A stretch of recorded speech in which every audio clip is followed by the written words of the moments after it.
All right, guys. So next two clips over here, they are pretty similar. So it doesn't really matter what clip you start with. But I'm going to start with this last one over here, number 4. So what we could do is go to our previous grade here, the clip of the Land Rover, middle mouse click on it, just to apply that grade. And we can see that it doesn't work. Like things don't look that good. We're getting a bit of banding here in the sky. I'm not sure why. Why don't we try to get an understanding as to why? But of course, we tracked the car over here. So if I hit Command D, we can see that we have that outline of the car over there. So in this case, it's probably better to just start fresh. So why don't we go up to color, reset, grades, and keep the nodes. So we're starting with that fresh base node tree. We got some skin tones we're going to want to mess around with here as well. So first things first, let's do the same thing as before. Let's find a LUT that looks good for this look over here. I feel like KC9 will probably work well for this too. Ooh, KC8 looks pretty good too. Let's go with a new one. KC8, we'll do that. And honestly, like it doesn't really matter a lot of the time what LUT you start off with, especially if they look pretty similar. We can make those adjustments in our primaries to adapt the LUTs. This one looks pretty good. I think it's a little bit on the cool side. Let's close off our LUTs over here and let's bring this temperature up a tiny bit, make it a bit warmer. And I'm also noticing that the blacks are very crushed, and that could be due to the fact that this is an 8-bit phone. It doesn't capture as much information, so the dynamic range isn't as strong. So we have a really bright part of our image over here, the sky. It's probably almost like clipping over here if we check our waveform over here. Yeah, it looks like we are starting to clip over here. So we've actually lost data in the recording process, but that's fine. To me, it doesn't look that bad. To other color graders, this might cause them to have a mental breakdown, but we're gonna work with this. We're gonna make it work. It's all good. Let's try to bump up our shadows, our blacks over here, because they are very dark. Let's see if we can pull some information. So in my primaries over here, we can go to the shadows, try to raise them up a tiny bit, and just that alone did quite a bit. That feels a lot better to me. Previously, it was too dark. Now that looks good. We've evened out the image. And of course, we can do the same thing with the highlights as well. Let's try to bring those down a tiny bit, just a smidge. And there is this area that's like non-recoverable, but it's fine. We are gonna survive. We will survive. That looks good to me. I want to intensify the sunset. Let's bring more color, more life to it. So let's go over here to our sky node over here. And I'm just going to rename this car one because we don't want it to be called car. So with sky over here, let's grab our qualifier and select it. So we have a couple different color ranges in the sky here. That's why we're also selecting the ocean here. And that's pretty good. I feel like the color of the sky, I'd probably want it to leak down into the ocean over here as well. So let's refine this selection. Let's play around with the luminance first. So let's try to eliminate the skin on my face. I don't want that. That looks pretty good to me. The darker parts of the ocean, let's eliminate those. That's fine. And we're just going to play with these sliders while looking at our preview to make sure that we have a good selection. Hue, no, the hue looks good. That's a pretty good selection to me. I would just blur out the edge a tiny bit. Just a tiny bit. And then we can remove these little things here by increasing clean black. That looks pretty good to me. If I wanted to eliminate all of these little elements that are popping through here, I can very easily do so with a simple window, but we'll leave them alone for now. I think that's fine. Shift A to hide that. And let's see what we can do to this sky. So let's increase the temperature here, maybe the tint as well. And we can see by not selecting the ocean over here, we have this line that shows pretty evidently the change in what we've just done. And same with the sky over here, because it's not selected. We are unable to affect those areas as much, so it doesn't look as realistic. So what we can do is just refine our selection over here. So Shift A, And I can click the plus icon over here and drag over into this area here as well. We can see our selection has increased. So now we have our entire sky selected. But then we're also dealing with a couple other things over here as well. Of course, I do not want to affect my skin tones at all, but that's something that we can worry about a little later on. I can also just mask that stuff out as well. So why don't we try that? Why don't we actually just try to add a window to my face here so that we're not affecting any of the skin tones. That looks good. Let's hit Command T. Let's track it. It should do a decent job. That looks chill. Looks good. Shift A, turn that off. We can see that it's not perfect, but we really only needed to affect the areas that are leaking through, are being affected.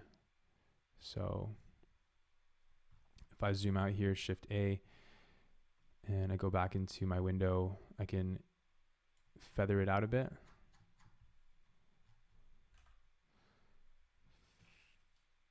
Feather it out a tiny bit, the outside too. Cool. And now what I'm going to want to do with this mask is make sure that I have this button selected right here. This allows us to invert it. So if I hit Shift A, we can see that we have eliminated those skin tones from the selection. So let's just scrub through and make sure that they are in fact eliminated. That looks pretty good to me. I'm happy with that. So now let's go back in here, turn off highlight. Let's try to play around with the sky a little bit more.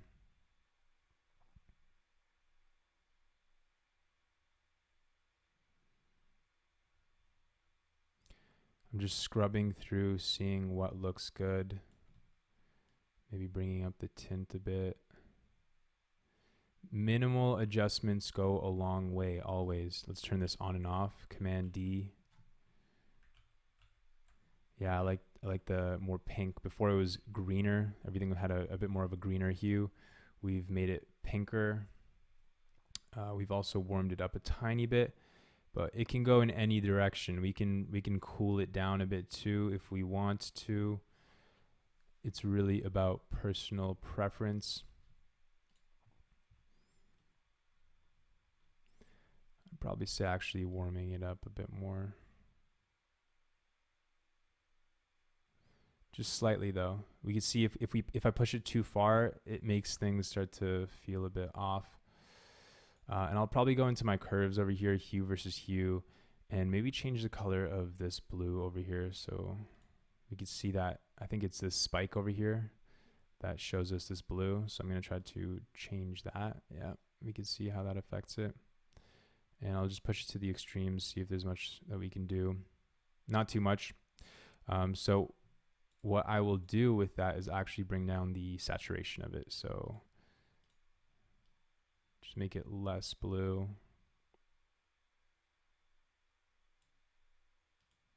Maybe even this too. Slightly bring down that saturation.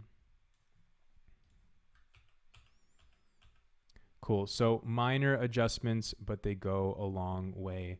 Now, I feel like the shadows are still a bit too crushed here, so I'm going to go back into my primaries. Let's bring up the shadows even more, but not too much, because then I can start to see like grain and stuff in this part of the image. You see that? That does not look good, so we don't want to push the shadows too much. But overall, I would say that looks pretty good. If I hit Shift D, this is where we started. This is where we ended off. And yeah, I really like the way that this looks. Another thing that we can do is potentially use windows to kind of lead the viewer's eye to the center of the frame here. What we could do is add a window to the bottom right.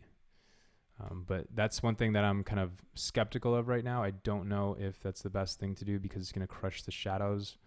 And I don't want to crush them too much. But let's just apply it, turn it on and off. And you can see I applied it to the primaries here, so that's not the move. So I'll just disable that. Let's go head over to these parallel nodes over here. Let's grab a gradient, bring it over here, Shift A to see what we're selecting.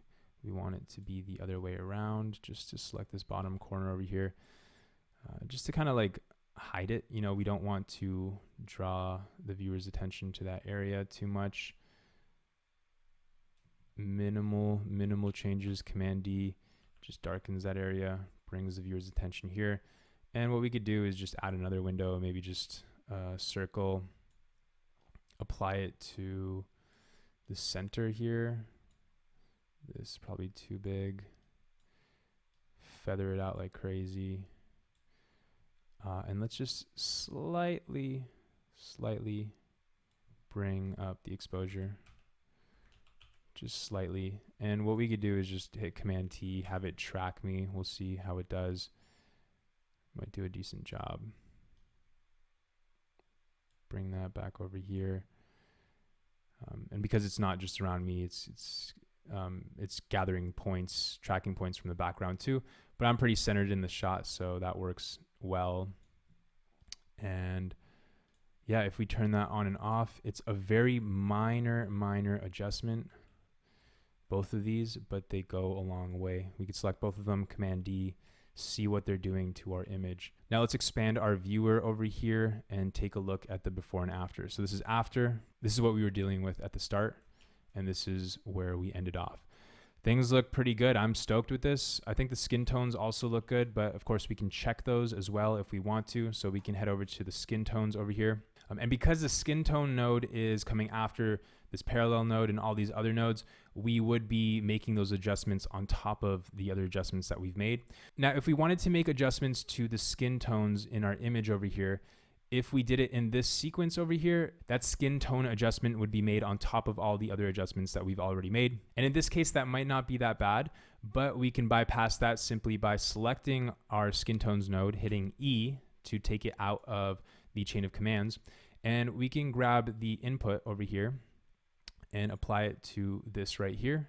So now with the skin tones node, we are referencing the original image. We're not referencing the image that's coming out of this parallel mixer over here, which has everything that we've done previously. And then we'd be making changes on top of everything, which in this case could be fine. But instead, I'm going to bypass all of that by taking the output of the original source, feeding it into the skin tones here. And what I could do is actually just add a new input on the parallel mixer over here.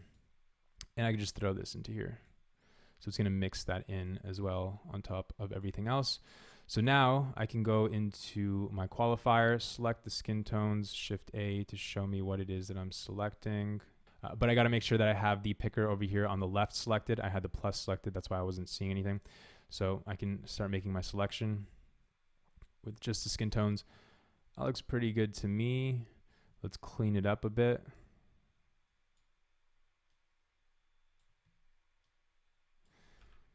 And with that selected, let's head over to our vector scope.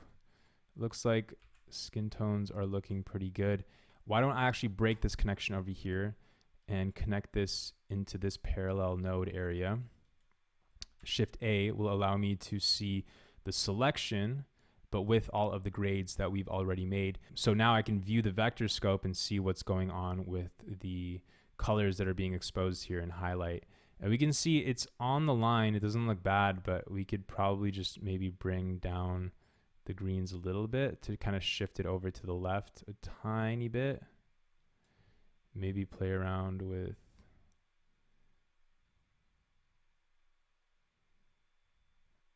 the temperature. These are very minor adjustments. I almost like would want to zoom into the vector scope to see what's going on with those colors.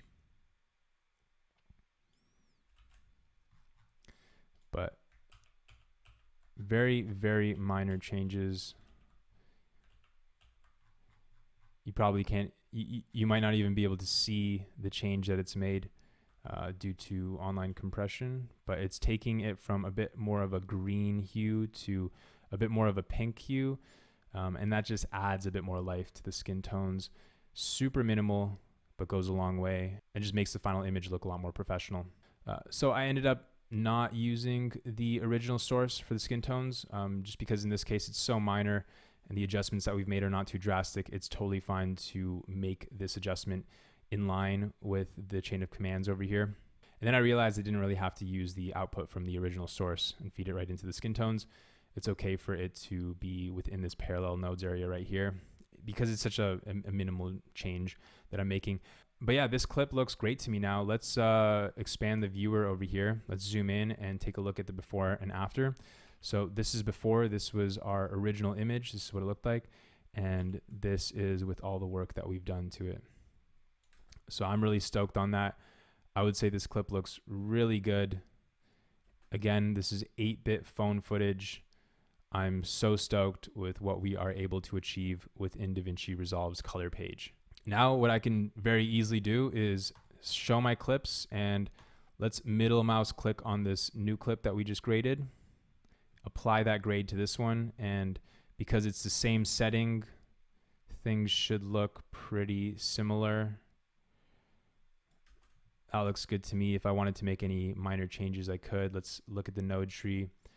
Let's see, maybe we don't need this middle circle here, but still it looks pretty good. That circle window doesn't look bad. We got our skin tone selected down here at the bottom. Kind of pointless. Doesn't really do anything in this case. So we could just delete that. But overall, that looks pretty good. We could play with the curves a bit more in this node tree. Maybe just bring it up a little bit over here. Make it pop a tiny bit more. But overall, that looks really good. Now what I can do is save this as a still. So right click, grab still, add it to the gallery. And that way, when it's time to start color grading the entire timeline, I have these stills over here of different looks that I like for each one of these images. And that way I can very quickly apply them to any other clip within my timeline. But that's it for this video. I'll catch you guys in the next one.